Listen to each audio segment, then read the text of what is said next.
He called himself Liver King, a jacked, raw meat-eating beast who promised you could look just like him if you followed his ancestral lifestyle. No steroids, no shortcuts, just primal living. But behind the abs and animal organs was a secret so outrageous, so calculated, it would blow up a $100 million empire and land him in police custody. And when the dust settled, he wasn't done.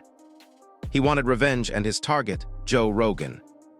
Before the internet knew him as the Liver King, he was just Brian Johnson, a 43-year-old guy living in Texas. Muscular, intense, and obsessed with fitness. But in 2021, Brian made a decision that would change everything. He wasn't just going to be fit, he was going to become a brand. He reinvented himself as Liver King, a walking billboard for what he called the ancestral lifestyle. The pitch: eat like a caveman, train like a beast, and ditch modern comforts if you want to be truly strong. And Brian didn't just say it, he lived it on camera. He posted viral videos of himself devouring raw liver by the pound, gnawing on animal organs, and doing brutal workouts barefoot in the dirt. Every post was more extreme than the last. He claimed his shredded physique came entirely from this primal way of living. No drugs, no enhancements, just discipline, nature, and organ meat. And it worked. People were obsessed. Not just with the message, but with him. The beard, the abs, the ridiculous confidence. He didn't look like a middle-aged man. He looked like a superhero, or at least that's what he wanted you to believe. But this lifestyle wasn't just about raw liver and caveman workouts. It came with a price tag. Brian launched his own line of supplements, claiming they were the missing link to becoming as ripped and energized as him. And his pitch? Simple: eat like our ancestors, train hard, and buy my stuff. He told followers these supplements weren't just for fitness, they could fix things. He even said the ancestral lifestyle cured his son's allergies. No clinical proof, just liver, discipline, and a heavy dose of marketing. People bought it, literally. Liver King's audience exploded. 1 million on YouTube, 3 million on Instagram, 6 million on TikTok. He became a social media juggernaut, always shirtless, always intense, always selling. And the money, allegedly $100 million a year. That's what he claimed his supplement empire was pulling in. Was it true? Maybe not, but the hype was real and the followers didn't seem to care. All they saw was a ripped, relentless guy promising that if they ate raw meat and followed the 9 ancestral tenets, they could be just like him. But not everyone was convinced. As Liver King's fame grew, so did the skepticism. In fitness circles, people started asking the obvious question: how does a guy in his mid-40s have a body like that without performance enhancers? Brian's answer, always the same: no steroids, no PEDs, all natural. He repeated it in interviews, shouted it in videos, and built his entire identity around the claim. But behind the curtain, the cracks were showing. His vascular, hypermuscular physique didn't exactly scream natural. And the more people asked questions, the more defensive he got. Still, he stuck to the story. No shortcuts, no secrets, just raw liver, hard work, and ancestral living. He had a lot to lose if the truth ever came out. Because if it did, the entire empire would collapse. The truth finally exploded in 2022, and it didn't come from mainstream media. It came from another fitness YouTuber, Derek, also known as More Plates, More Dates. Derek somehow got his hands on a set of private emails between Brian and a doctor, and they didn't just hint at steroid use, they exposed it in full detail.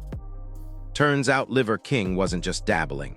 He was spending $11,000 every single month on steroids and human growth hormone. That shredded, primal look, it wasn't from raw liver. It was from a carefully calculated drug stack. The very lifestyle he preached as natural was a lie, a glossy sales pitch hiding behind syringes and synthetic hormones. Derek dropped a full-length exposé, breaking down the receipts, the timelines, and the dosage. Then he took it one step further. He went on the Joe Rogan Experience, one of the biggest podcasts in the world, and laid it all out again. The illusion was shattered. Liver King wasn't the face of primal purity. He was just another influencer running a carefully curated grift. The internet turned fast. Fans who once saw him as a modern-day warrior now felt betrayed. He hadn't just sold supplements, he'd sold lies. Faced with mounting backlash, Brian finally responded. He posted a somber video, shirtless, serious, and subdued. "I lied," he admitted. "I'm ashamed, I'm embarrassed. I f ******ed up." But it wasn't enough. The apology didn't erase the deception. His empire had been built on a false promise, and now people wanted accountability. Soon after, a $25 million class action lawsuit landed on his doorstep, accusing him of deceptive marketing. Customers who had bought his supplements thinking they were the key to a natural, body-wanted justice. The case was eventually dropped, but the damage was already done. His reputation, in ruins, his credibility, gone.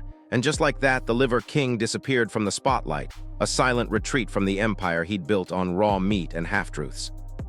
Or so everyone thought. After the apology, after the lawsuit, after the complete collapse of his image, Liver King vanished. No more shirtless rants, no more liver-eating rituals, no more talk of ancestral wisdom. Until he came back. But not with a redemption arc. Not with humility. He came back angry. It was now 2025. Brian was 47 years old and clearly still stewing over what had happened, especially over the fact that Derek had exposed him and that Joe Rogan had helped amplify it. Out of nowhere, Brian began posting strange, aggressive videos on Instagram, aimed directly at Joe Rogan. "Joe Rogan, I'm calling you out," he growled into the camera. "My name's Liver King. Man to man, I'm picking a fight with you." These weren't playful jabs or publicity stunts. They were serious, dark, almost unhinged. He made dozens of these videos, each more intense than the last. And while it was unclear whether Joe Rogan was even paying attention, someone else definitely was. The police. In one of the videos, Liver King crossed a line. He announced that he was traveling to Austin, Texas, where Joe Rogan lives, to confront him. His words, "Guess what? You're dead, mother of *****. You're dead." That was it. That was the moment authorities stepped in. Police immediately contacted Joe. He confirmed he had never interacted with Brian before, never met him, never spoken to him. But after seeing the videos, he said Brian seemed mentally unstable and that he considered the threat serious. A warrant was issued, and by the time officers tracked Brian down, he was already in Austin, checked in at the Four Seasons Hotel. They didn't wait. Police stormed the hotel, arrested him on the spot, and released a mugshot that instantly made the rounds online. But the saga didn't end there. Within days, Brian was out on bail. He told his followers that Rogan had filed a restraining order, and that by law, he now had to stay at least 200 yards away from him. Still, in classic Liver King fashion, he couldn't resist pushing the boundaries. In one video, he smirked and said, "If your name starts with a J and your last name is Rogan, I invite your family to come meet mine. I mean, no, wait, I take it back. I can't, not tonight." The message was clear. He wasn't done, not even close. If you thought a restraining order and an arrest would cool him down, you don't know Liver King. The very next day, Brian was back online, posting another aggressive video. This time, it was full-on delusion. "You probably don't know who I am," he growled, "but I'm Liver King, and I'm picking a fight." He claimed he was on the road, heading straight to Joe Rogan. "You f *****ed up. The Liver King cells have been activated across the country, and I'm coming from North Carolina to your punk ass." He admitted he had no formal training, that Joe was a black belt, but still insisted, "This should be light work for you, unless you're a sub-primal." It didn't even sound like a threat anymore. It sounded like a meltdown. And all the things that made Brian go viral in the first place, the intensity, the unpredictability, the obsession with dominance, were now completely spiraling out of control. The man who once sold raw liver and lifestyle tenets was now threatening one of the most powerful media figures in the world, with nothing but rage and delusion fueling him. It was no longer about fitness. It was no longer about ancestral living. It was about revenge.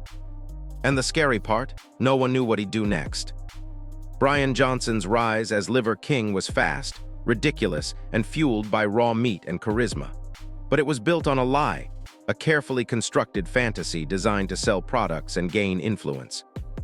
Once that lie unraveled, everything fell with it. The brand, the followers, the fortune, the respect. But instead of walking away, he snapped.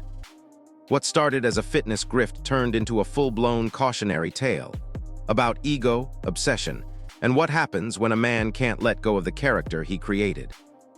And while the ancestral lifestyle may have faded from our feeds, Liver King's final transformation wasn't primal. It was paranoid, unstable, and dangerously real. So the next time someone online promises you the secret to strength, power, and success, ask yourself, are they really selling a lifestyle? Or are they just hiding a lie?